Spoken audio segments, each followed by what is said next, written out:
जोई कपट लोभ तज राधा वल्लभ के गुण गावे, नैनन देखो सोई भावे, नैनन देखो सोई भावे।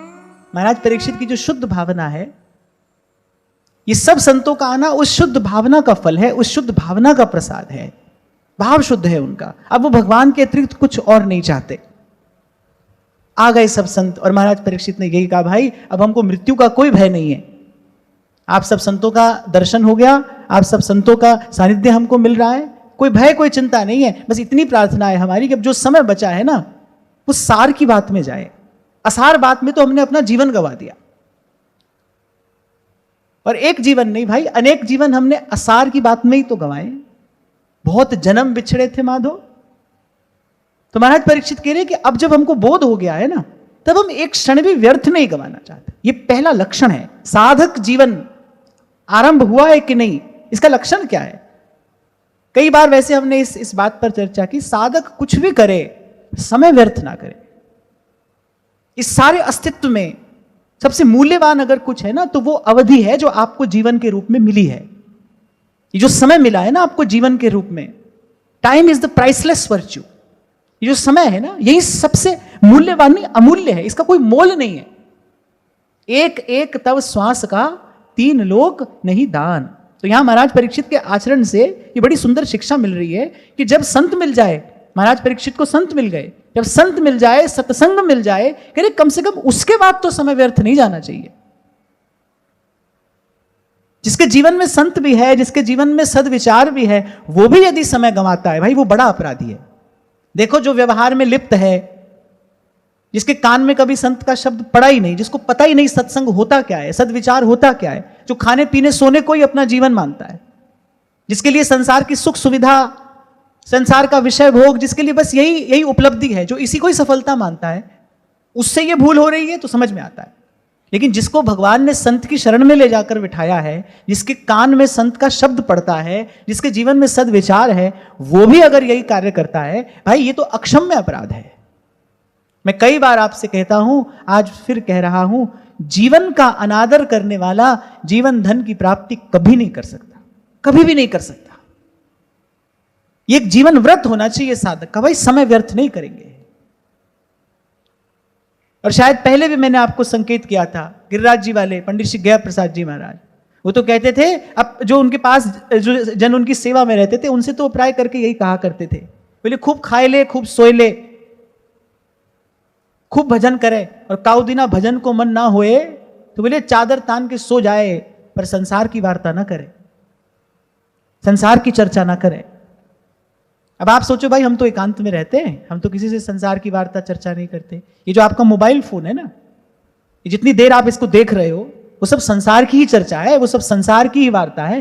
वो सारे अवांछित, अनुपयोगी, वो सारे विचार जो आपके भीतर जा रहे हैं, यही तो संसार से संबंध है, यही तो संसार की वार्ता चर्चा है।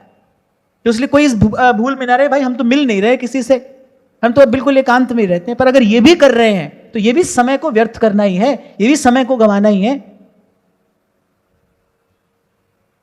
भूल कर भी ये कार्य ना करें, समय ना गंवाए। महाराज परीक्षित ने यही कहा, बोले अब ये समय निकट आ पहुंचा है, आप हमको मिल गए हैं, और आप देखो, आप आकलन करो, आप विचार करो, क्या यही स्थिति हम सबकी नहीं है?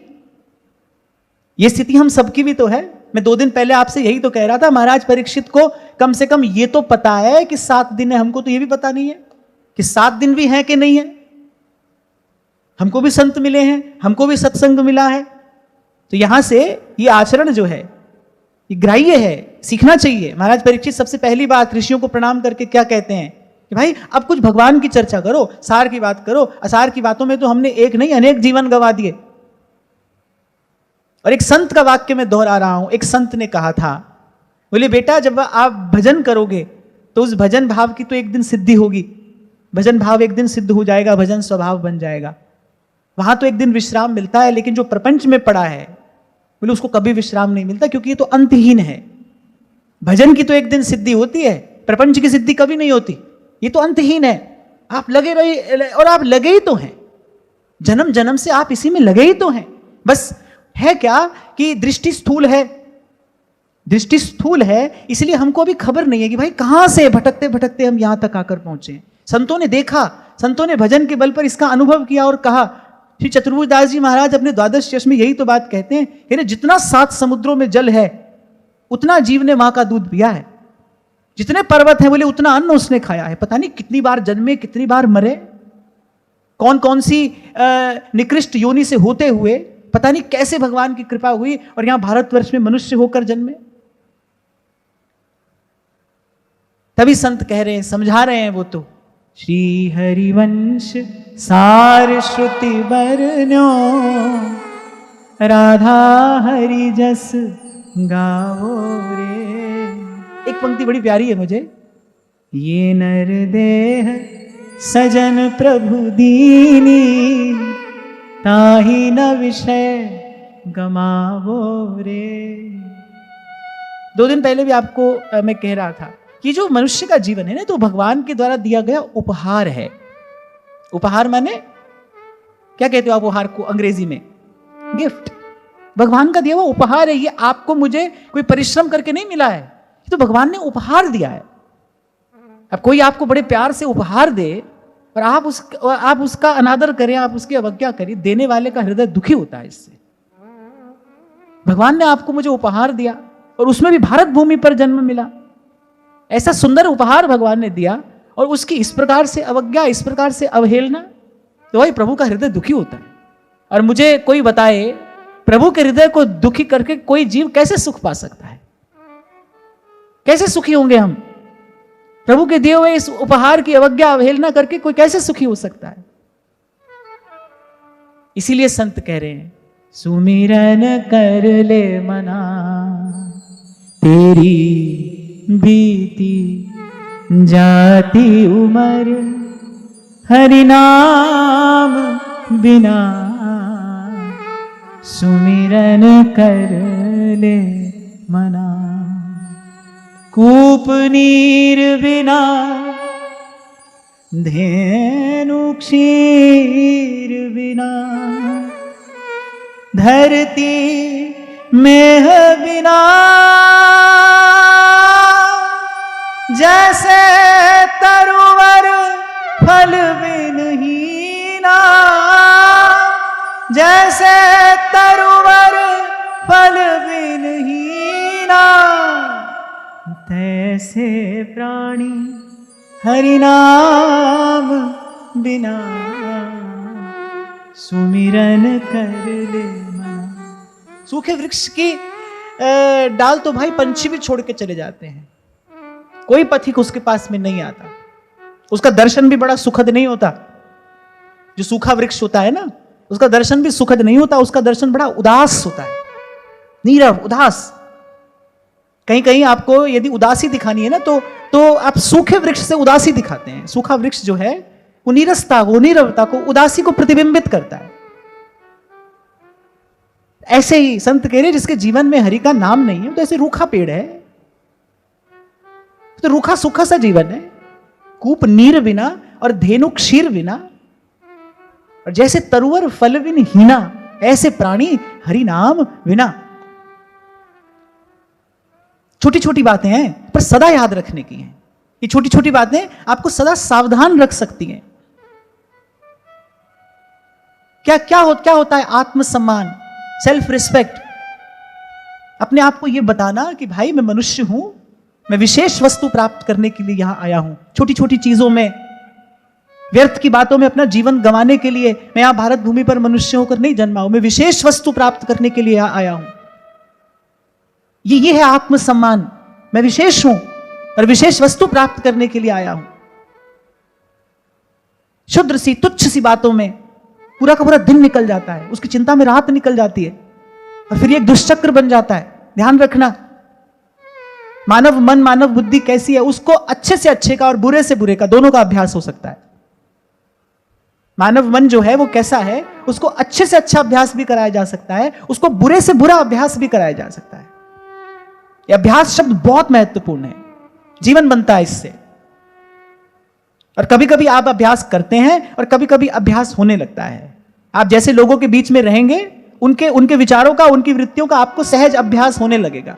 अब जैसे कोई कहे भाई हम तो सिगरेट नहीं पीते, कोई बराबर वाला पीता है, वो हमेशा पीता है, तो आप भी पैसिव स्मोकर हो गए ना, आप भी पैसिव स्मोकिंग कर रहे हैं। ऐसे ही जो आपके आसपास के लोग हैं, उनके जो विचार हैं, उनकी जो वृत्तियां हैं, उनका आपको ना चाहते हुए भी अभ्यास हो रहा है। आप ना चाहो तो भी होगा, उसके आपके मन मस्तिष्क पर उसका बड़ा गहरा प्रभाव पड़ेगा। मैं तो कई बार विचार करता हूं कैसे मानव मन को कोई भी आकार दिया जा सकता है। आप देखो कि मानव मन को सिखाकर कोई मानव बम बना देता है, कोई अपने जीवन को नष्ट करने के लिए तैयार हो जाता है। उसको कैसी ट्रेनिंग दी जाती होगी, उसके मन को कैसा अभ्यास कराया जाता होगा कि वो इस विध्वंस के लिए भी तैयार हो जाता है। तो सीधी सी बात है भाई, अच्छी से अच्छी बात भी आप अपने आप को सिखा सकते हो, बुरी से बुरी बात भी आपके अभ्यास में आ जाएगी, आपको पता नहीं चलेगा। अभ्यास की बात है। इसीलिए कभी मैंने कहा था, जीवन पर जो सर्वाधिक प्रभाव पड़ता है वो न समय का और न स्थिति का, वो संग का पड़ता है। किसके संग आप रहते हो। ये जो इतनी महिमा सत्संग की गाई गई है, सर्वाधिक महिमावंत अगर कुछ है तो वो सत्संग ही है। क्यों? क्योंकि भाई जीवन पर सर्वाधिक प्रभावी संग का पड़ता है। बन जाएगा आपका मन। हमारे बाबा कहते थे, बोले भजन और भोजन जितना घटाओ उतना घट जाएगा, जितना बढ़ाओ उतना बढ़ जाएगा। भजन भी और भोजन भी।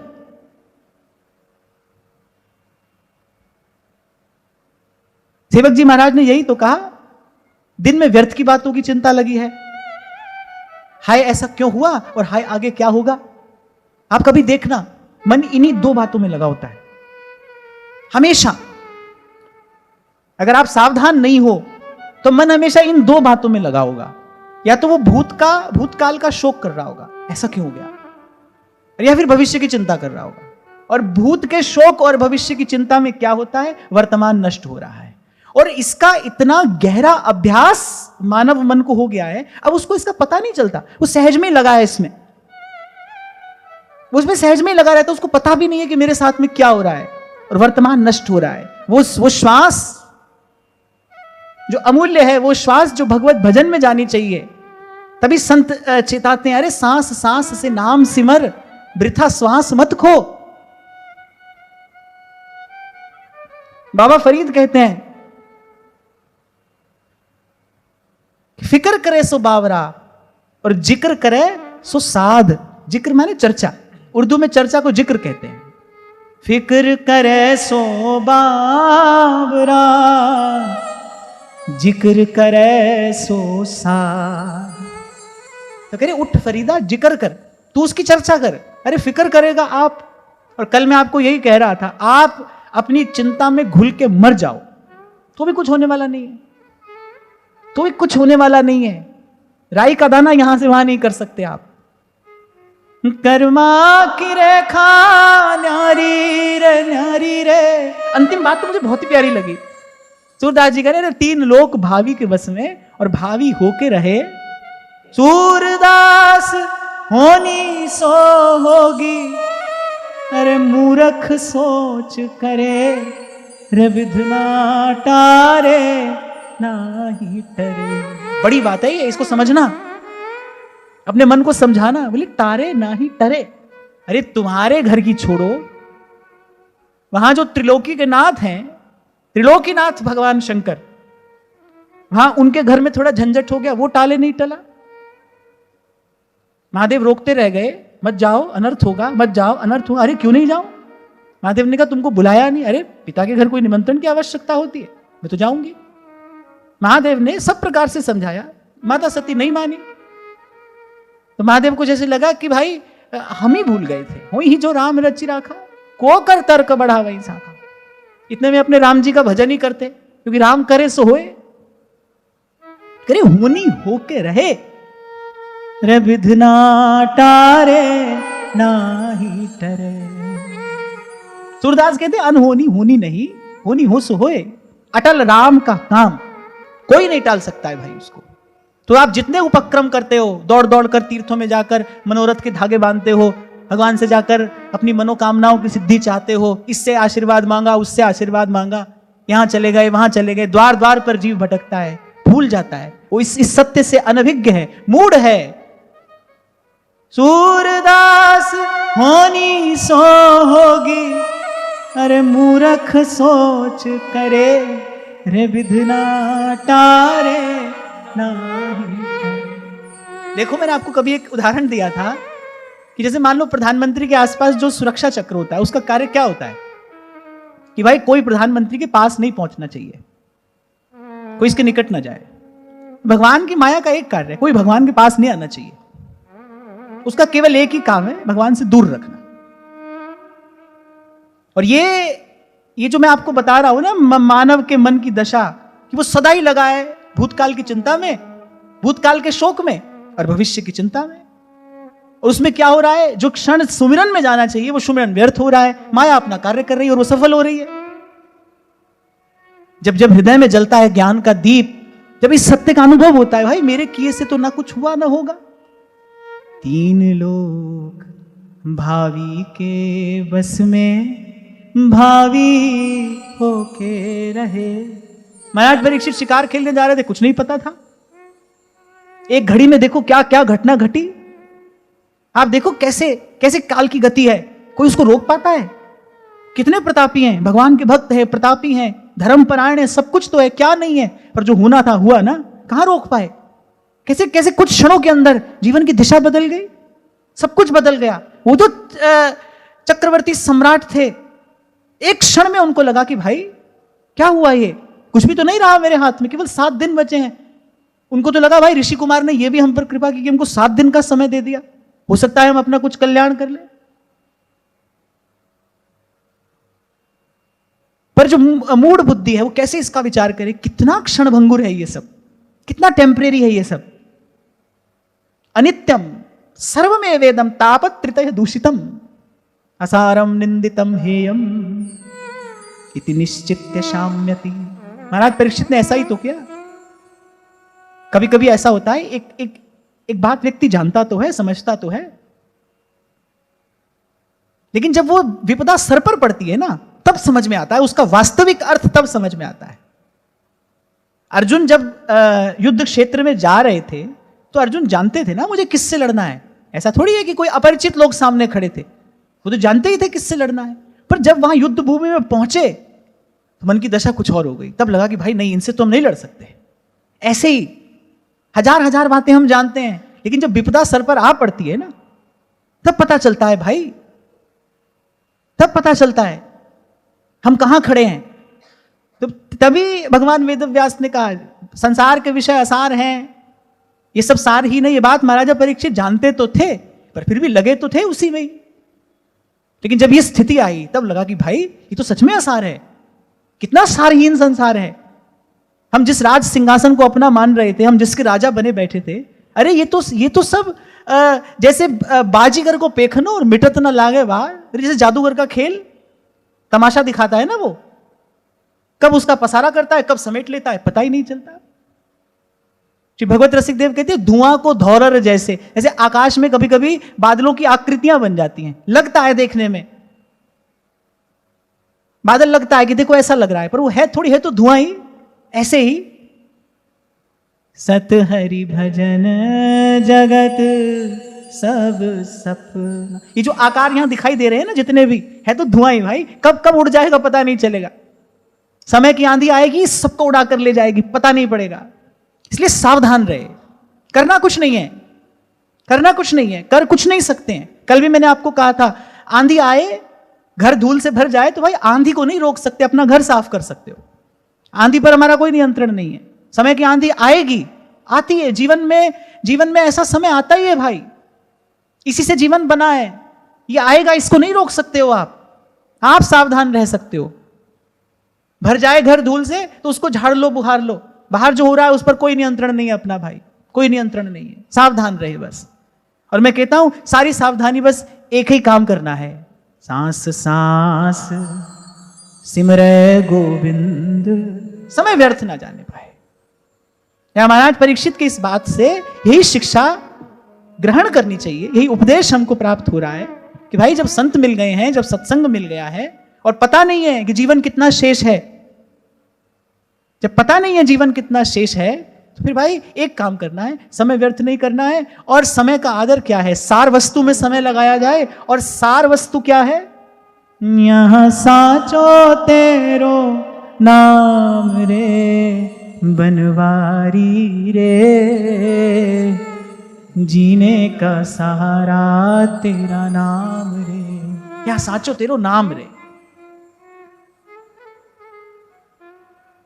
इसलिए मैंने आपको कहा था श्रीमद् भागवत की यही महिमा है। जैसे चंचल बालक बार बार दौड़ दौड़ कर जाता है, मां बार बार पीछे जाती है, बार बार उसका हाथ पकड़ कर लेकर आती, बालक फिर जाता है, मां फिर लेकर आती है। अच्छा, मां थक जाती है कभी कभी, बालक नहीं थकता। कभी बालक इतना चंचल होता है, पर फिर भी मां छोड़ती नहीं, उसको चिंता है बालक की। ऐसे ही तो मन है, दौड़ दौड़ कर जाएगा, दौड़ दौड़ कर जाएगा। पर श्रीमद् भागवत की एक एक कथा, इसका एक एक श्लोक खींच खींच कर लाएगा मन को। कहां?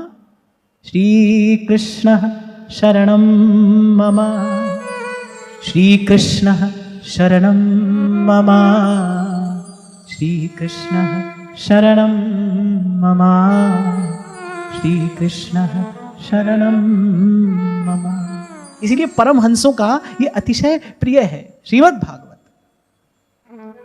यहां तक कहा गया है श्रीमद् भागवत के विषय में कि अन्यथा वैष्णवी माया देवानाम अपि दुर्जया। जिस माया की अभी हम बात कर रहे थे ना, जिसका एक ही कार्य है भगवान से दूर रखना, वो भगवान के पास नहीं जाने देगी। ऐसे संसार में जो भी संबंध, चाहे वो वस्तु से हो या व्यक्ति से, जो भी संबंध भगवान के पास जाने से रोक रहा है, भगवान के निकट जाने से रोक रहा है, समझ लेना वही भगवान की माया है। और अगर आपका हृदय बड़ा है, हृदय में कुछ शक्ति सामर्थ्य है, तो जब इस कसौटी पर कसने के लिए उतरोगे तो देखोगे वो जिनको अपना मानते हैं ना, वही भगवान की माया है। भगवान के पास जाने से वही तो रोकते हैं। जो संबंध आपको प्राणों से प्यारे हैं, जिनके लिए आप अपना जीवन देने को तैयार खड़े हो, और दे ही दिया है। जिसने अपना मन दे दिया उसने अपना सब कुछ दे दिया भाई। जिन संबंधों में आपने अपना मन दे दिया है, सब कुछ दे दिया है, जब इस कसौटी पर उतरोगे ना, जब इस दृष्टि से देखोगे, तब आपको दिखाई पड़ेगा भाई यही तो भगवान की माया है। भजन करने से कौन रोक रहा है? यही तो रोक रहे हैं। अब यहां भी मैं ये कहूंगा, करोगे क्या? नहीं करना कुछ नहीं भाई, बस समझ लेना, समझ लेना, समझ लेना, अपने मन को समझा लेना। ये संसार सगा नहीं खोया, साचा सगा गिरिधर जी, सुन लो मारी अर्जी। अब मीरा जी ने बहुत देर तक घर परिवार छोड़ा थोड़ी, पर वो जानती थी कि मात पिता और कुटुंब कबीला सब मतलब के घर जी, और ये संसार सगा नी कुया, सांचा सगा गिरधर जी। समझ लेना है बस, इसी को सावधानी कहते हैं। और कल ही मैंने आपसे कहा था, कहीं तक चले जाओ भाई, रहोगे संसार में। और आज तो स्थिति ऐसी आ गई, घर छोड़ के जंगल में भी नहीं जा सकते, क्योंकि जंगल ही नहीं है। जाओगे कहां? जहां जाओगे घर ही बना के रहना पड़ेगा। अब घर में चूल्हा भी जलेगा, खाओगे ना, पेट तो भरोगे, कपड़ा तो धोगे, छोटी से बड़ी हर चीज की आवश्यकता पड़ेगी। एक घर छोड़ोगे, जहां जाओगे वहीं दूसरा घर बन जाएगा। तो इस व्यर्थ के प्रपंच में क्यों पड़ना है? जहां हो वहीं रहो, वहीं रह लो। अब बस घर में रहे उदासी, छोड़कर तो कहीं जा नहीं सकते। और कल यहीं पर मैंने शायद चर्चा को विराम दिया था। इस संसार से मुक्त होने की एक ही उक्ति है, संसार की सेवा करते हुए आगे बढ़िए। संसार की सेवा करते हुए भगवान का भजन करो, यही इस संसार से मुक्त होने की एकमात्र युक्ति है। ना तो इससे प्यार करो, ना इससे बैर करो। प्यार भी नहीं करना है, बैर भी नहीं करना है। जैसे कुत्ते से प्यार करो तो मुंह चाटता है, बैर करो तो काटता है, ऐसे ही ये है। प्यार करोगे तो मुंह चाटेगा, बैर करेगा तो काटेगा। ना काहू से दोस्ती, ना काहू से बैर। लेकिन केवल इतना ही नहीं कहा कबीर ने, उससे पहले सेवा की बात कही। कबीरा खड़ा बाजार में और मांगे सबकी खैर। और ये जो अभी आपसे मैंने कहा ना, संसार की सेवा करो, और कुछ करो कि नहीं करो, पर कुछ क्षणों के लिए सब सोहित निष्काम मति वृंदावन विश्राम, श्री राधा वल्लभ लाल को हृदय ध्यान। बैठो माला लेकर, नहीं तो बैठ लो झांझ मंजीरा लेकर, आपको जपना हो, आपको कीर्तन करना हो, जो आपको करना हो आप करो, और बैठते ही बस यही बात कह दो, नानक नाम चढ़दी कला तेरे पाणे सर्वत दा। बस हो गई, संसार की सेवा कर दी आपने, ऐसा किया तो। ऐसे संसार की सेवा करते करते बस भगवान का भजन करना है, भगवान का भजन करते करते संसार की सेवा करनी है, समय व्यर्थ ना जाए। तो महाराज परीक्षित ने यही सब संतों से प्रार्थना की, आप आए हैं अब कुछ भगवान की कथा सुनाइए। और फिर इसके बाद एक और बड़ी सुंदर बात महाराज परीक्षित कह रहे हैं, पुनश्च भूयात् भगवत्यनन्ते रतिः प्रसंगश्च तदाश्रयेषु महत्स्तुयां यामुपयामि सृष्टिं मैत्रस्तु सर्वत्र नमो द्विजेभ्यः। तो मैं आप सब ब्रह्मवेत्ता तत्ववेत्ता महापुरुषों के चरणों में एक प्रार्थना और करता हूं कि भाई जी जोनी जन्मों कर्म बस। अब यहां पर देखो एक बात दर्शनीय है, विचारणीय है। महाराज परीक्षित ये कह रहे हैं कि जिस भी योनि में मेरा जन्म हो, अर्थात महाराज परीक्षित ये क्लेम नहीं कर रहे कि भाई हम तो मुक्त हो ही जाएंगे। क्यों? उनको ही लगता है भाई हमने कोई साधन किया ही नहीं। जो सर्वत्र सदा साधन में लगा है उसको लग रहा है भाई मैंने कोई साधन किया ही नहीं है। इसके मूल में क्या है? ये जो शब्द है ना, मुझे जिस योनि में जन्म लेना पड़े, इसके मूल में क्या है? इसके मूल में बड़ी विनम्रता है। देखो सदा साधन में रत रहने वाला, लेकिन अभी उसको ये नहीं लगता है कि भाई मैंने इतना साधन कर लिया है कि मैं मुक्त हो जाऊं। अपनी ओर दृष्टि डालता है तो उसको लगता है भाई मेरे से बनाई क्या है, मेरे से क्या सेवा बन पड़ी। यहां तो महाराज परीक्षित को यह लग रहा है, पहले ही श्लोक में कहा, पहले ही श्लोक में यही तो कहा कि राजकाज करते करते मैं भी तो पाप रूप ही हो गया। उनको तो यह लग रहा है, उनको ये तो लगता ही नहीं कि मैंने कोई साधन, मैंने कोई श्रेष्ठ साधन किया है जीवन में। आप देखो कितनी विनम्रता है। भजन करने वाले को कभी नहीं लगता है मैं भजन करता हूं। उसकी तो दृष्टि सदा अपने दोषों पर रहती है, किस प्रकार मेरे दोषों का मार्जन हो। जिनका रोम रोम रमा है राम रमैया में, जिनका रोम रोम राम रमैया में रमा है, वो कबीर कहते हैं क्या मुखले बिनती करूं, लाज आवत है मोह, तोहे देख अवगुण करूं, कैसे भाऊं तो। अरे क्या मुखले बिनती करूं। जो भजन के अतिरिक्त कुछ और नहीं करते हैं वो कह रहे हैं क्या मुखले बिनती करूं, लाज आवत है मोहे, तोहे देख अवगुण करूं, कैसे भाऊं तो। महाराज वाणी में कहते हैं लेखे कतई ना छुट्टिए, मैं खिड़खिड़ भुल्लड़ हार। भाई हमारी नैया पार लगेगी तो आपकी कृपा से लगेगी। बख्शण हारा बख्श दे, नानक पार उतार। इसलिए अभी कुछ क्षण पहले मैंने आपसे कहा श्रीमद् भागवत के एक एक श्लोक में ज्ञान वैराग्य भक्ति का भंडार छिपा है। श्रीमद् भागवत की कृपा हो, ऋषि मुनियों की चेतना हमारे अनुकूल हो, वो हम पर प्रसन्न हो, तो श्रीमद् भागवत का रहस्य प्रकट होता है।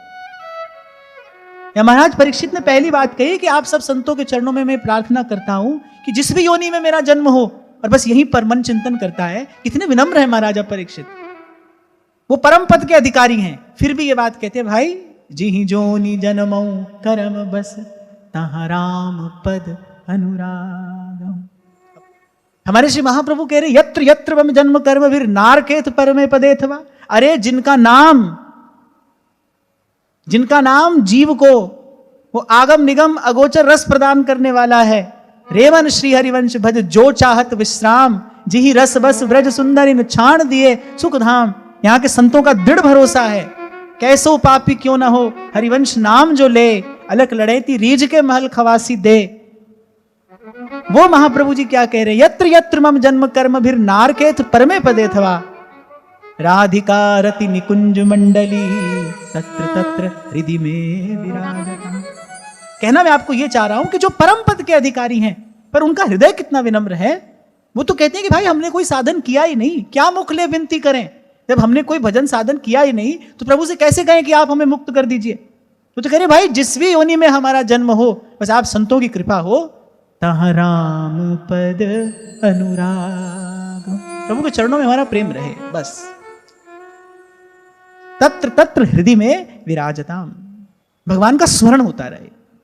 मेरे नाथ मैं आपको भूलूं नहीं, आपसे दूर ना रहूं। तो महाराज ने कहा कि आप सब संतों के चरणों में प्रार्थना करता हूं, मुझे आशीर्वाद देना, मुझ पर कृपा करना कि चाहे जिस योनि में मुझे जन्म लेना पड़े, पर श्री कृष्ण के चरणों में मेरा अनुराग न घटे, श्री कृष्ण के चरणों में मेरी सुदृढ़ प्रीति हो। अगली बात बड़ी सुंदर है, महत्स्वयाम्यामुपयामि सृष्टिम मैत्रस्तु सर्वत्र नमो द्विजेभ्यः। भगवान के चरण कमलों में मेरी प्रीति हो, जो उनके चरणाश्रित महात्मा हैं, संत हैं, उनमें मेरी विशेष प्रीति हो। भगवान के चरणों में मेरा प्रेम हो और भक्तों के चरणों में मेरा विशेष प्रेम हो, सुदृढ़ अनुराग हो। और एक और बात जो अंत में कही, मैत्र्यस्तु सर्वत्र, बोले प्राणी मात्र में मेरी एक सी मैत्री रहे। हरिवंश नाम लीन जे अजात शत्रु ते सदा, प्रपंच दंभ आदि दय तहां कछु न पेखी। संतों के भक्तों के जीवन में यह गुण आपको देखने को मिलेगा। मैंने पहले भी आपसे कहा था, वही संत है जो समत्व को उपलब्ध हुआ है, जिसका कोई अपना पराया नहीं भाई, जिसकी दृष्टि से विषमता समाप्त हो गई है। उसका व्यवहार सभी के लिए एक है, क्योंकि वो सभी में एक को देख रहा है।